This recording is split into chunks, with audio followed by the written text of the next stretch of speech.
Welcome to the No Code World Radio podcast. I'm Alex, your host, and this is the one and only episode of the season 5. After spending a few weeks traveling in Thailand and Cambodia, I'm finally in Chiang Mai for about 10 days.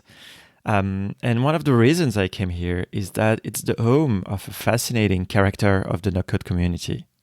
You've probably heard of some of his work, like the PlayStation interface he entirely recreated using Webflow, or even more amazing, the Civilization 6 project. Of course, I'm talking about the one and only Sako, aka Sarkis, and I'm super excited to meet him. I haven't brought much audio equipment with me on this trip, so this won't be the usual format. It won't be a conversation, but more of a portrait. Let's go. My name is Sarkis in Chiang Mai. I've lived here for a few years, and I am a product designer for the last 15 years.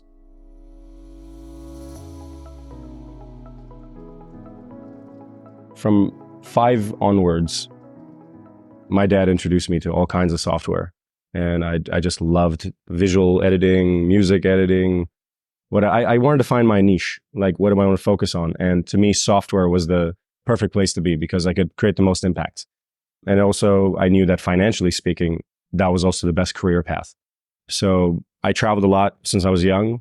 I think when I was 1, I'm originally from Armenia.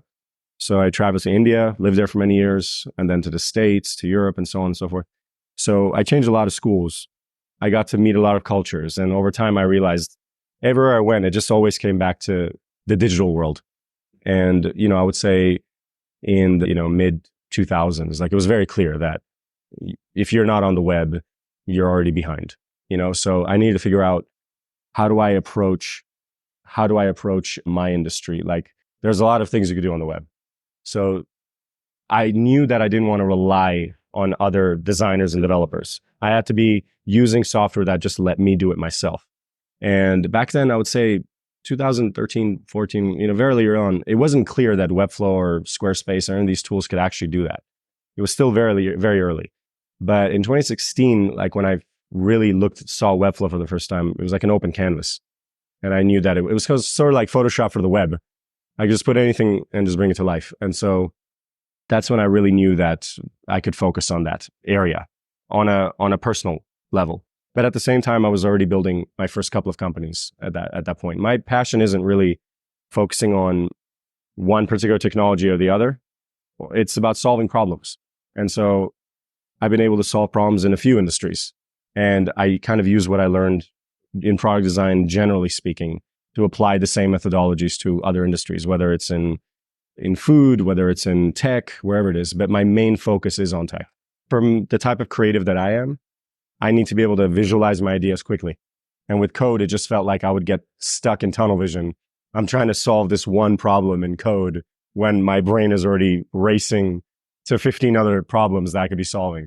So I kind of have a choice early on in my career where it's like you can either become a really great developer or a really great designer. You can't do both.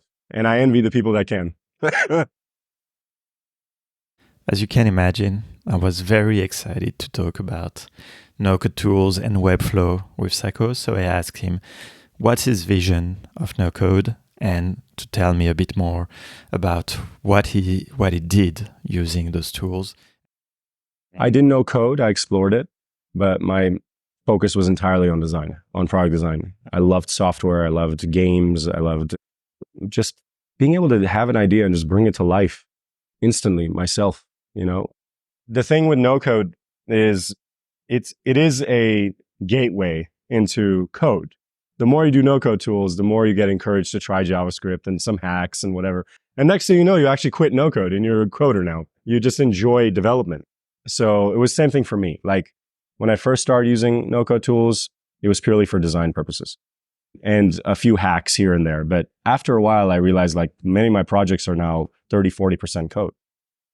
Either I write some of it myself or generate it or work with other developers. But it's just become very clear that the problem wasn't code or no code or design. The problem was making people comfortable enough to approach these technologies.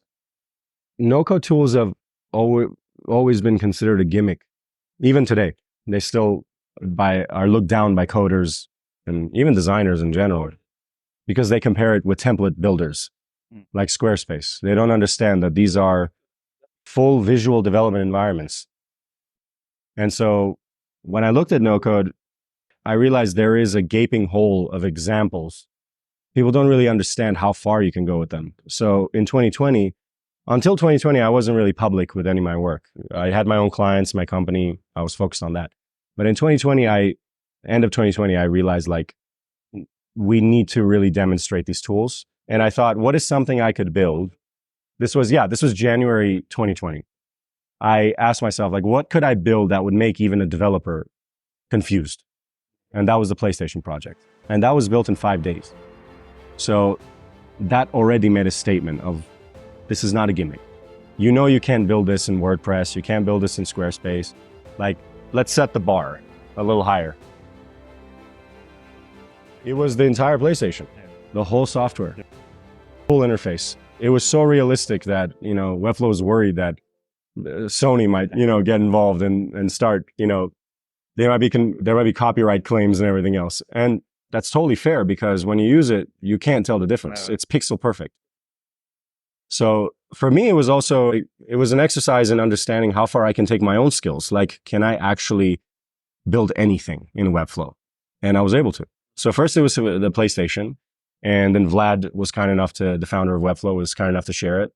And that's how most people found out about me. Mm-hmm. That was my sort of viral moment in no code. And then a few months later, built the first game. After that, just sort of progressively went into Civilization, where I thought, okay, like, what if we could build a project that really pushed it all the way to the line? Civilization to me was also an experiment on understanding, like, is Webflow really as powerful as I think it is? Because I never built anything of that scale. It took about 3 weeks in total, but it was 400 interactions, thousands of elements, all running on a single page. Yeah.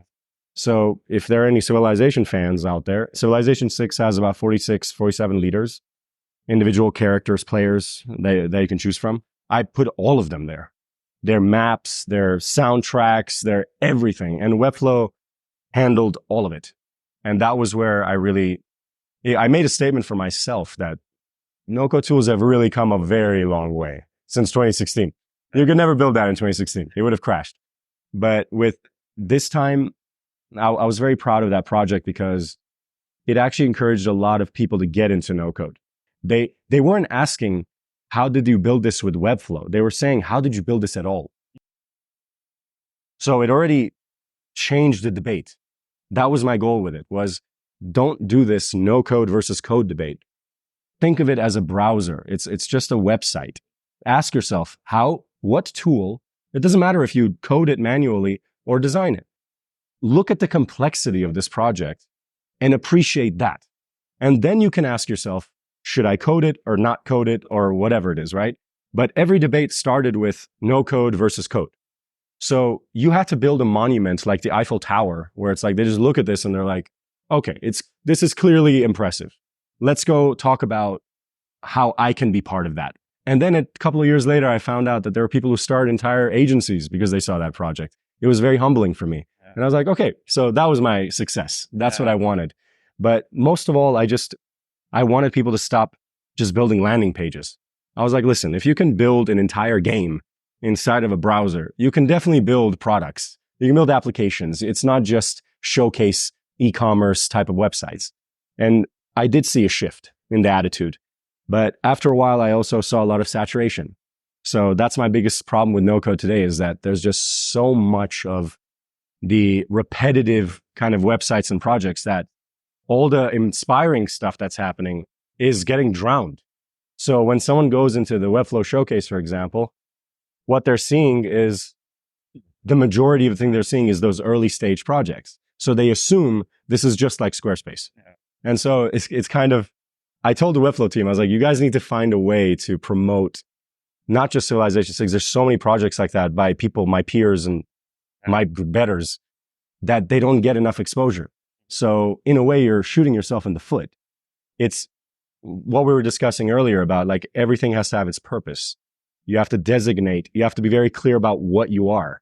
So Webflow, I feel like for a long time treated itself as a website, kind of standard website builder. And I'd remind them all the time, it's not website flow, it's Webflow. It's a canvas. Why don't you encourage people to think openly when they come into your product? But even the tutorials, they sort of put you into this rabbit hole and into this dead end where it's like, this is really what you should be doing. But nowhere do you talk about how complex and how beautiful these projects can become.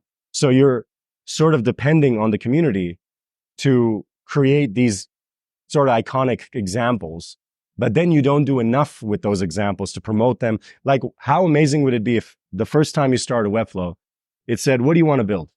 It said website, app, miscellaneous. And you click on miscellaneous and it gives you examples of like, this is how far you can go. Yeah. People's impression immediately would change. But when the main reason they come there is because some client just needs a website, that's what they think it is. And I'll just say one last thing on this is that even though, like, there's no difference in the way that Civilization is built and a regular website is built. It's the same div blocks. It's the same absolute positioning, whatever. But I would even talk to some of my peers and they would say, like, I don't know how you did that. Like, that's a weird thing to say. It's the same principles that you use every day. Like, why is it that you look at this project and it just sort of, you black out? And then I realized it's not their fault. It's actually because of the way the way you think of the platform.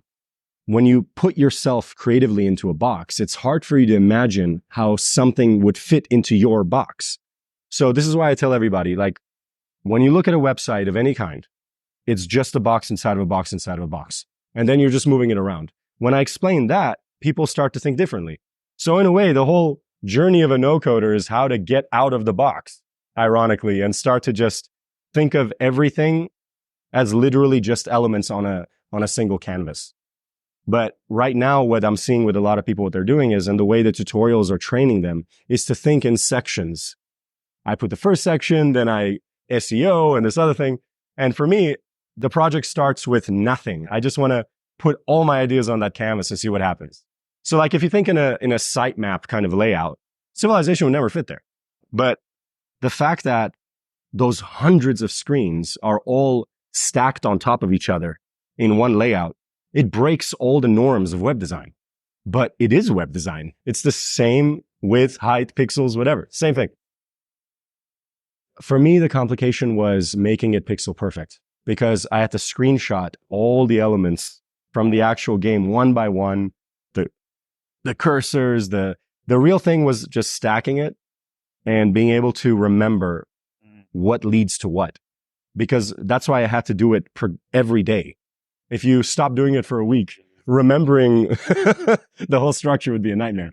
But I would say the only complication was managing that many elements and knowing how they fit together and keeping track of it. The way I got through it is turning everything into a component. So individual components that are just, they appear and disappear on click, instead of looking at it as just all of these thousands of things on sort of an equal plane, if you will. So for example, loading screens, that's one component. Stack it, put in a folder there. Then we have these pop-ups. There's like 7 or 8 of them individual. But where it really got strange was when I looked at the leader screens. I said, okay, how many playable leaders are there? I was like, 46? All right, should I just do one or do I do all of them? And then when I said all of them, I was like, all right, now you're pushing it. So I thought I might lose my train of thought at that point, but I was able to keep it together. Just put all the leaders in the folders and everything else. But really, if you think about it, the real exercise with no code is managing classes and managing layouts. That's it. So if you have an efficient way of doing this and naming things, you'll never get lost. But with many of these, organization is everything. That's why a lot of people, I would say 9 times out of 10, every client that came to me with an existing project, they came to me because the previous person didn't organize it well enough and they're lost and they changed something, whatever. So I feel like now, only really this year, has organization become a topic in the no-code community. With FinSuite attributes and classes and everything else. Yes. Before that, it was like, any methodology works. I can just name my thing div block 278. And you're no longer just impressed by what you can make. There was too much of that, of like, look at me, mom, I can make a gallery page or a landing page. It's like, can we stop being impressed with these things? Yeah. Like it's pretty obvious how easy it is to do them now. But because it's so easy, it's actually harder to make a product because now you have to stand out. There's so much saturation now that you have to, your work is no longer valued by speed. It's valued by quality. So for example, one project that I did, it was one page, but it took 1 year because that's so much detail and like it became a beautiful experience, but it took a long time to really get there. But then you have people who just build something in a day and it's on Product Hunt. I'm like, who are you impressing? Is it a long-term product? It takes a month just to understand the problem, but you're already on Product Hunt after 2 or 3 days, you know? So I feel like there's a lot of this trying to prove yourself, which is a good thing. I think everyone needs to strive. But when you have a platform or an ecosystem that encourages shortcuts, I don't think of Webflow as a shortcut to web design. I think of it as an efficient method of web design. So a lot of people, when they build, they're thinking in terms of just how quickly can I do it and make money? So I want them to stop worrying about speed and start worrying about, okay, if everyone's doing it this way, how can I do it differently? And that's why when I see, and I love these libraries, Reloom and all of these things that are happening, but it also encourages laziness. You know, let me just slap as many of these components together and just publish it. Someone said they built 5 websites in a week. And I'm like, no, you didn't. You used templates. You didn't really build it. You slapped most of the components and then just styled it. That's not the same. So I feel like we need to kind of raise the bar a little bit as a community and figure out like what's good for us and what's not. If we create these kind of habits and we encourage it and we even give out awards to people who do this kind of work, now what you're saying is it doesn't matter how you get there, just you're rewarded for the end product. But I think how you get there is everything. I think it impacts the creativity of the user. Like think about most of the websites you see, it's the same structure. Cover, hero section, video, play button, whatever. Like it's the same thing recycled over and over again because a lot of the people in no code are not designers either. They are creatives, but they think their approach to designing is essentially components. So if you told them, I want you to go on a blank canvas and create a website, it would take weeks just drawing it out, creating it, whatever it is, right? So I feel like we need to encourage better, healthier habits in design in general and figure out like what's actually hurting us as a community. I think, for example, the showcase not being well curated is a very big problem because if I don't know anything about no code and the first thing I see is that, I assume that everyone in no code is just people taking shortcuts. So impressions are dangerous. It's one of the main reasons I build the stuff I do is I want to change the impression. So it might take a little longer to build, but when it comes out, it defies gravity. And that's what got me excited about no-code tools is I saw other people do something in web design that I knew would take tens of thousands of dollars to do. And they did it themselves alone. I have to try no-code. But I also knew Sarkis was a very multi-talented entrepreneur. So I was really curious to get to know a bit more about his other projects because, of course, while all those Webflow stuff is fascinating, I took the chance to get to know a bit more about everything else he did and how it all falls into one entire vision of entrepreneurship and technology. My very first company was in AI, actually, when I was 25, 26. I spent about most of my 20s on that business. And I ended up raising investment for the first company. I actually used no-code tools to create a prototype of the first platform we were building. But the idea there was I wanted to find a better way of bringing information to you. The technology that app had to understand you well enough that when you traveled, wherever you went, it understood what you needed before you did. And so it was kind of like the earlier version of what like Google and many of these other companies ended up doing. But I realized like the way people engage with the world around them was broken. It was just information. There was content, but no context. So we were building a whole application around contextualizing the world around you and feeding you what you needed exactly at the right time. And we could only do that if we had an understanding of your own personal life. So tying together your technologies, your software, your applications in a smart way, in a really simple format. And so that was my first company. It didn't really work out. it actually started in Chiang Mai, like when we raised our investment. But in the end, we tried traveling out, tried to go to Europe, ended up getting stuck in Armenia, didn't get developers in time. So it's sort of just after 2 years, it was a time to pivot. But at the same time, I was solving a problem in the restaurant business. Like here in Chiang Mai, we realized that a lot of the food that's coming in is just imports. So I thought, if there's there a way for us to work directly with the local market? And so we created a franchise where you could combine delicacies in a wrap. It became Wrap Master. And we had like 3-4 restaurants. And it became a really fun business. So we solved the problem where we thought, okay, can you take fast food as a concept and make it fast fresh? And it was a whole new approach to it. And it became, until today, a fan favorite in the community. And I finally asked him, what is he currently working on? My main focus right now is a company called Restep. What Restep does is it really wants to change the way you learn. So what it's doing is it's through our Chrome extension, we're able to capture your entire workflow, your clicks, your keystrokes in a sequence. And then you can take that and share it with anyone. And on their device, they can repeat the entire workflow. You can literally take my knowledge and give it to someone else. So for example, in let's say a Webflow project, how do you learn no-code tools today? Videos? Yeah. You don't have to watch videos anymore. It can literally guide you step by step through my entire workflow. It highlights what you need to do. So you're learning by doing, not by watching.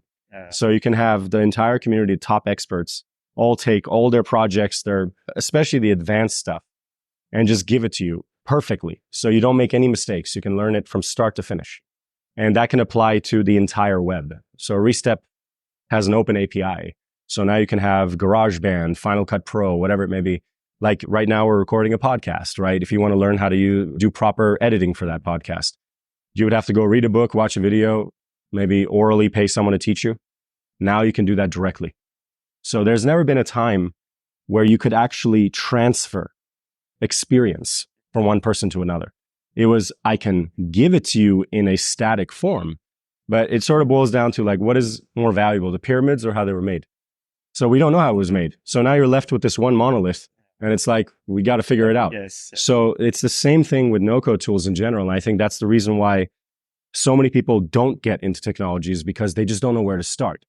But if you could open any application and say, I want to learn how to do this, and it just started telling you, showing you, click here now and click there. And it can go through all those steps in a matter of minutes. And then you can also click just automate, and it just runs everything from start to finish in seconds for you. You look at that, you're like, now I know what to do. So you could pick I come from a musical, artistic background, my family.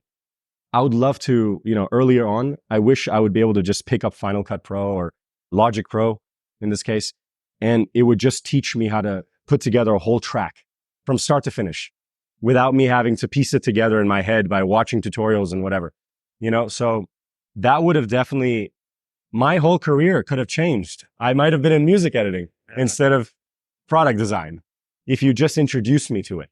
So I feel like the biggest problem in learning in general is there's too much of a hurdle, too many obstacles for me to just experience something.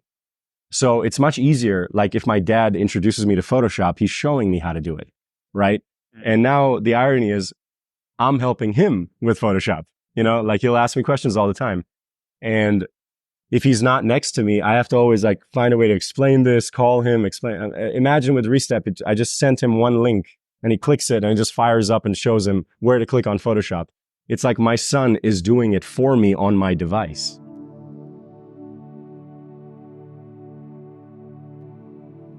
We asked our own beta testers, like, what is it about the way you learn today that sucks? And they're like, well, we watch our video, we pause it, try to repeat it a little bit, and then go watch it again and keep going back and forth. So it discourages you. I mean, shout out to Joseph Berry, one of my, idols when it comes to interactions in Webflow. He's a master, a good friend. Joseph Berry did an 8-hour course. Going through 8 hours of video, even from a master that you admire, is tough. So I had friends who bought the course and they said after a month, we've only gone through an hour of it. So there is a real blockade when it comes to learning. Either you are very serious about that software and you're ready to commit that kind of time, or you're just going to over months and months, gradually get that knowledge. But if I could guarantee that anybody that wants to teach something can get that knowledge across in a standardized way with clear descriptions that get translated into your own language. Imagine if I was doing my own workflow in Restep, I save it, and then it automatically is translated into French. All the descriptions, all the steps. So whether you're a visual learner, an interactive learner, or an oral learner, you can actually learn any way you like. And that barrier to entry is non-existent. But I would say probably the biggest problem right now is language, just language alone. Yeah. So when I say we're standardizing learning across the board, one of the biggest pieces is that you as a creator can focus on capturing your workflow and don't worry about the rest. Restep is going to translate that into 100 languages. And now, next thing you know, you are actually a teacher. And you have a new way of making money. You can monetize your own courses, sell them individually. You know, the same hundreds of dollars that people sell their video courses for, you could charge double that if you want it for a Restep, because you can infinitely redo this. You'll never get bored. And if you have to go take a coffee, you don't have to pause your video. You just close your Restep, come back and continue. So over time, we're going to find a way of really understanding what's wrong in general with people not being able to learn something and just break all those borders down one by one. So we've been working on it for about 2-3 years now. We're in beta right now. And, you know, we've been talking to MemberStack, for example, and they said they want to replace their whole forum with Resteps. Yeah. It's like a customer comes to and just asks the same questions. How do I reset my password? You know, how do I add a member? Like, just click this link and it starts doing it for you. Why would you ever go back to opening a book or looking at a video? But with all that said, what is his vision of the future? I don't focus on technologies. I think people that are designers will continue to design exactly as the way they are, and those tools will just help them do it more efficiently. ChatGPT comes out. Before ChatGPT, I was still using code. I was using Stack Overflow. I was finding methods of coding through other mediums. Now ChatGPT is here, speeds it up a little bit for me. But that doesn't mean that I'm a different designer now. I'm still the same product designer. So I don't think it's the tool that makes you. You make the tool. And the problem with a lot of people in no-code in general is that the tool is making them. So every time a no-code tool comes out, they just jump on the next shiny thing. They're not really committing to, hey, this is the kind of designer I want to be. Like, am I a Bubble developer or Webflow developer? There is a difference. It is a very different approach to product design. But if you ask me what I am, I'm not a Webflow developer. I'm a product designer. Tomorrow, if Webflow stops being useful for me and my clients, I stop using Webflow. I move on to the next thing. You know, so I'm very agnostic when it comes to technology. But where I think the no-code space itself is going to go is pure visual development. I think that it's going to be a marriage, a 50-50 marriage between design and code, where if you are more of a coder, you can tailor the platform to your needs. It's not just like a little bit of custom code. I'm talking you can tailor the whole experience. If you're a designer, then you can have support from the code side. Like AI can support you with integrating hacks, integrating new additional custom code solutions that you need. So the no-code space itself will stop being called no-code. It'll be visual development. That's what it is. Instead of typing, you're clicking. That's all. But everything being done is all code. It's all being generated in the background for you. So I definitely think that more developers are going to move into no-code because they don't need to do the repetitive stuff. The same custom writing for basic components, for structures, layouts, all of that can be done with no-code very efficiently. And then you can hook that up to your backend with your custom solution. So I think, if anything, no-code started as a gateway, as a good way to encourage people to start designing and developing. But it's become its Achilles heel now, because now people hear no-code and they think, no code, I'll never code. Or this isn't coding. It is coding. All of it is code. You can generate all of your designs, export them as code. But they don't think about that. So they're creating this weird sort of battle between, it's an either or. It's not. It all starts as code. Then the developer finds a way of giving you those functions in a visual way. So I think over time, what's going to happen is the no code space is going to get its identity. People are going to understand why they're getting into no code, into visual development itself. I think a lot of people that's got in to become essentially template designers or component designers, it's going to get so saturated that they won't be able to stand out in that market anymore. And the quality of the websites is going to get higher to a point where you can't just use components. You have to actually design. So in a way, that saturation I'm worried about, it'll fix itself. The quality will come up and the clients, their taste, their demands are going to be much higher. So you can't just use the shortcuts that we are today. It's like kind of a gold rush right now, right? But after a while, it runs out. The gold rush is going to end at some point and then the market is going to balance. But to me, my biggest prediction is that there are going to be there are going to be tools, really powerful tools where you can essentially select what kind of functionalities you want for a particular project. And it's going to give you essentially build your own designer. And I already know tools that do that, like Clutch, for example, like Builder. They're not no-code tools. It's kind of like compare GarageBand and Logic Pro. GarageBand is like Webflow. Anyone can get into it in a way, of course, more advanced. But then Logic Pro is where all the real editing happens. So what platforms like Clutch can do is they can essentially start off by asking you, what are you trying to build? Website, app, web app, whatever it is. And based on that, it's like, okay, now what kind of design features do you need? It's like, well, I need styling. I need this. It brings you those tools, stacks them for you. And now you've essentially built your own Webflow for that project. But now what we're dealing with is kind of like the plastic phones where all the keys are there. So you can't change anything. And then the iPhone comes out and says you can customize it for whatever you want. So I feel like Webflow and these tools, their biggest problem is their UI.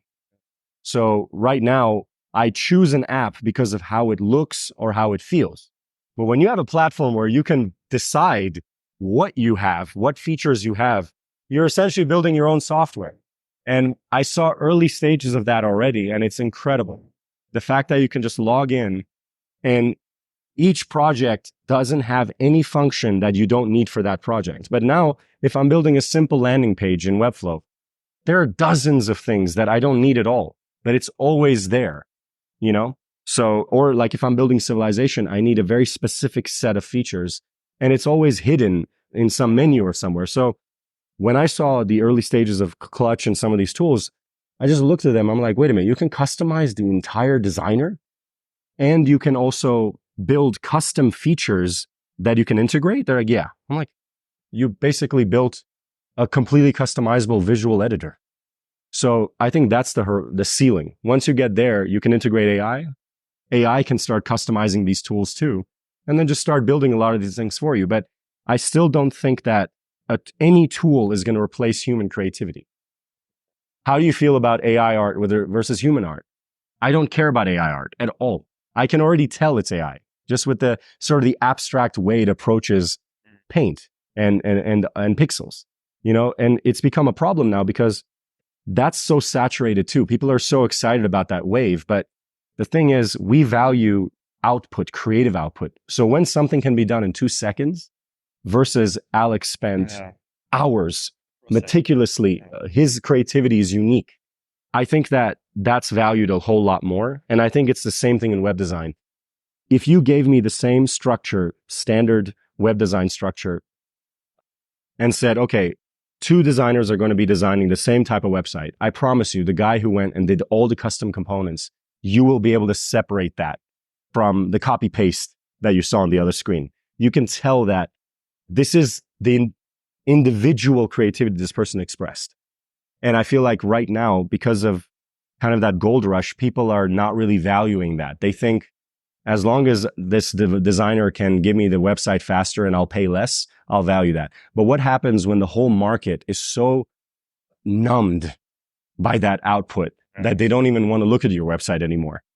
Well, now you have to go back to those creative people and pay them 3 times as much to get out of that saturation. So I think this is where we need to all work together as a community and kind of discourage that and say, like, I get you can make money faster, but in the end, it's going to bite you in the ass.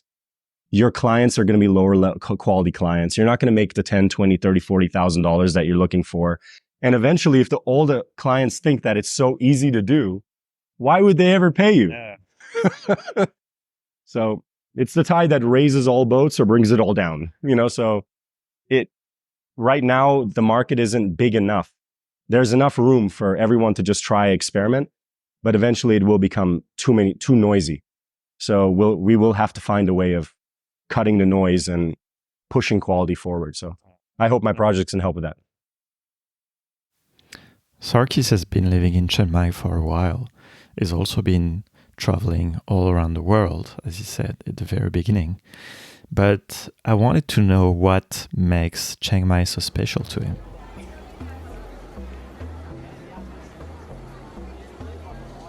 I think you're a product of your environment. So it's very important as a creative, whether you're a developer, designer, editor, podcaster, to be an environment that is conducive to your creativity. It can push you forward. For me, the reason I came to Thailand and I'm living in Chiang Mai right now is because it gives me peace and quiet. And it's very colorful. The energy is very colorful. The people are very colorful. So every day you're exposed to new ideas, to new people, to new approaches. And it definitely impacts my design process. It impacts my own personal, mental, emotional, physical health. Being in a space that isn't very noisy, it's very colorful. And it just encourages you it just gets out of your way. A lot of cities, it's too crowded. You feel like a speck of dust. Here, it's just, the city leaves you alone. It says, here's what do you need? Take it, find your corner, go to your cafe, co-working space, your home, wherever it is. It's very affordable, and just focus on personal growth. And only after really coming here, after traveling to so many countries with my family, that I really understand the value of what it means for a city to just support you. You don't have to fight so hard to make it or to find your niche or your space.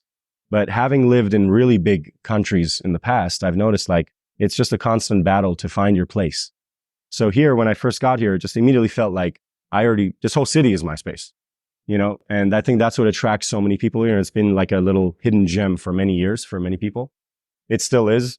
I'm glad it's not too popular yet. Yeah. I hope it always stays that way to a degree. It needs to grow, of course, but I've seen cities that started that way and just became tourist traps and whatever and lost its identity. But for me, I don't think Thailand is for everybody. It has its pros and cons. But I feel like a lot of people, they get so engrossed in their career or just being told what to do. They don't realize how much their environment can impact their thinking and their creativity. And for me, definitely being in very crowded, noisy spaces, my quality of work goes 50% down versus an environment like this. So I would just encourage a lot of people to, especially if you have the opportunity to explore and try new places and new ideas, do it as early as you can. Find your space. And most importantly, I would say, try to get to a place where you're not doing it because of the money. You're actually doing it because you love doing it. Whether it's design, development, doesn't matter. And being in a space that is affordable, that can let you think like that, is so valuable. But if you're in San Francisco, for example, or you're in Europe, and it's so expensive just to get month to month, it's hard to focus on yourself and just have a little space to think about what you want. So it's kind of crazy that people wait until they retire and then they ask themselves for the first time, what do I actually want? It's already too late. So it's such a blessing that both of us can be in a space like this and just ask ourselves personal questions and not feel the pressure of every day. You still have to work, hard, but you don't have to work as hard. So use that opportunity as well as you can. And for me, I would say Chiang Mai eventually is going to be a place that I come and go. I think from what I said earlier as well to you, we can wrap up on that, is I really see this as a place where you can bootstrap yourself and your ideas. But when you need to develop it further, you need to go to a country where the infrastructure is more broad. Definitely for running a startup or building it up, America, Europe, these places have years of, they're structured for that. Thailand and Southeast Asia in general, is just starting to catch up to the startup culture. But because it's so affordable and so early, you can actually carve your niche very quickly in that space, get the resources, validate your ideas, especially with no-code tools, build your MVP, and then go raise investment and build your ideas in a bigger place. And then maybe open a branch here, have a support structure, but always be on the move. Don't get stuck in one place. I know people who haven't left their hometown for 40 years. It's crazy to me. So I love meeting people who love traveling and catching up. And it was great to meet you, Alex.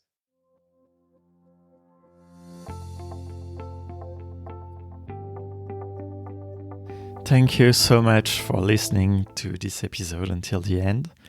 It was a bit of an attempt to do something a bit different than the other episodes where it's mostly conversation. And also it was due to the lack of equipment that I had, because I only had like a small microphone and my phone to register that. Thank God, Auphonic exists. Maybe you don't know this service. They're not sponsoring me, by the way, but they really helped enhancing the quality of this recording, because we recorded with Sarkis outside in the streets of Chiang Mai in a busy place on a terrace. There was a lot of people around. There were cars and everything, and you didn't hear any of that because I used Auphonic's technology to suppress the background noise. I would usually keep the background noise if I had like better, like my good microphones with me, but with this small small microphone that I had, it was a bit too much. I felt like it was not very doing justice to the voice of Sarkis. So I went for this episode style, and I hope you liked it. I think the content, I think, is fascinating. I really enjoyed the conversation. Actually, before we started recording, we talked for almost an hour, and it was great. I'm super happy that I had a chance to meet with Sarkis. I loved Chiang Mai as well. I think it's a beautiful and amazing city. It is not a cliche of the digital nomad paradise that maybe Bali can be. I haven't been to Bali, so I don't know. I'm not going to judge too much. Chiang Mai has some of this feeling, but also a lot of very good parts. Amazing nature around it. Amazing food, of course. Thai food. Amazing people. So I really liked it. I found it quite buzzy, but it's not too much also. It's not like too cliche of like solo entrepreneurs and things like that. So yeah, if you have a chance, go have a look, go to Thailand. Honestly, I think it's an amazing city. Don't believe anyone who said it's too touristy or anything. You can easily avoid the touristic traps and the touristic places, but it's beautiful, it's gorgeous. People are so nice, the food is amazing.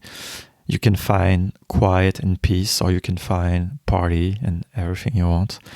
So yeah, I had a great trip, and I don't know what the next season will be, the next trip. I did only one recording on this trip because I was mostly on vacation, and also, to be fair, I couldn't find many more interesting people in the no-code space, or interesting people in general that I feel like would fit in this podcast. So, but honestly, I think what Sarkis and this exchange, this conversation, this content is already like quite great, and it's just like one condensed episode, but that has a lot of value. So I hope you liked it, and please subscribe to the podcast. It's very irregular. As I've said, if you don't know the concept, I only record when I meet people in person. I don't do any live recording because I'm a bit tired of Zoom calls and Google Meets and all this. And I don't travel all the time, of course. So, but subscribe, send me a message on LinkedIn, on X, or wherever you can find me. And yeah, please let me know what you think of this. Bye.